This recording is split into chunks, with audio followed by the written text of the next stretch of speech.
And this is why we train, why we prepare, and why we aren't afraid. Are you scared of driving, walking down the sidewalk, or picking out which restaurant you want to eat on a Friday night? Of course not. Well, except maybe the last one. But what about war, invasion, or economic instability?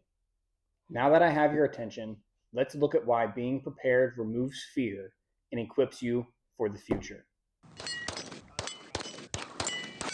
They're not enlisted, though they dress ready for war. They don't have military training, though they can reliably hit targets 3 football fields away. What they do have is fear of violent crime, civil unrest, even foreign invasion. And here, deep in the sticks of Central Florida, these everyday Americans gather with guns in hand, training for the day they will need to keep themselves safe by any means necessary.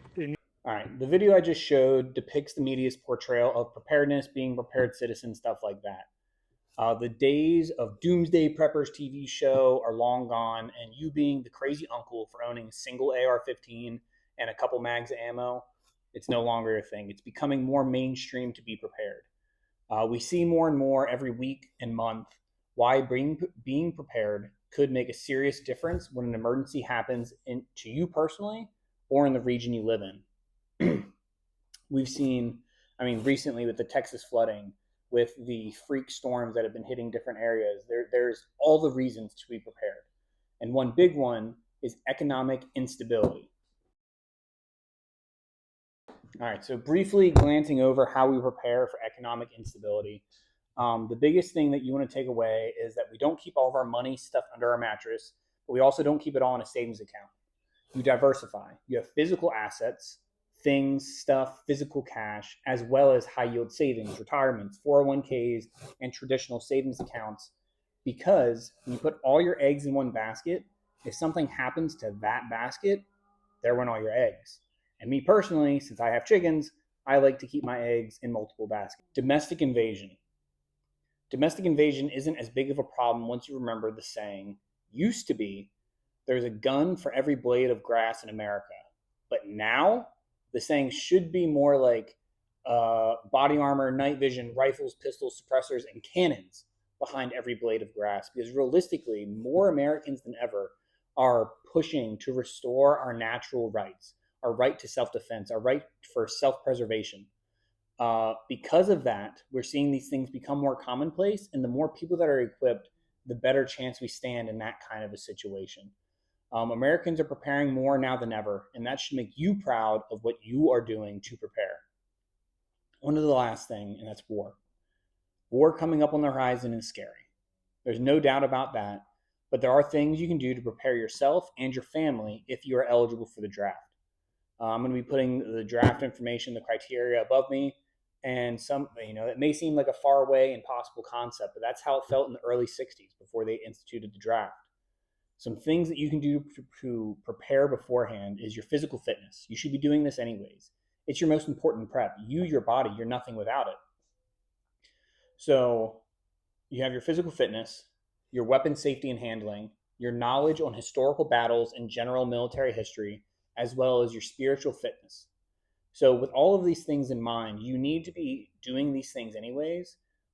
But if you are looking at the idea of potentially being drafted into World War III or whatever conflict we find ourselves in the next 10 years, and this goes to young men and dudes around my age, mid-20s, if it wasn't for me already being in the Marine Corps before, I would be prime draft age.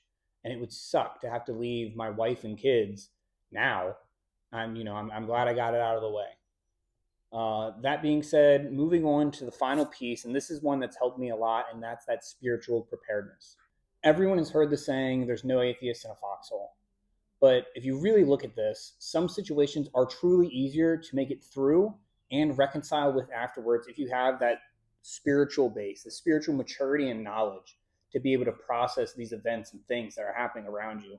I truly wish I would have had more of that to lean on during my time overseas, as well as here in the U.S. as a police officer. A lot of my healing and dealing with things, I dealt with things incorrectly when I was in the Marine Corps and when I was a cop, and I've had to do everything retroactively. I'm still young, I'm only 27. I have a lot of life left to live, and I've done a lot of progress to get better. about the things that have happened in my past, but some people are further. And that just means it's going to require more work on the back end. But some of you who are young, you can get ahead of it. You can have a spiritual base that gives you an unshakable foundation to be able to move forward in the rest of your life. All of this being said, you are not your fear. Stand fast, don't waver. If we prepare and have a strong community, we can't fail because united we stand, divided we fall. And I just want to end with a piece of scripture that reminds me of where I need to be in my mindset approaching these kinds of things. It's from Timothy 1, 2 Timothy 1:7. It's God has not given us the spirit of fear, but of power and love and of a sound mind. Thinking on that, I get it. Some people aren't going to be religious. Some people might not like that I'm quoting the Bible, but I don't care. I truly don't. If you don't like it, then find another channel to watch or just skip past this part. Odds are you're probably not watching now anyways, and the people are the people who want to hear that kind of stuff.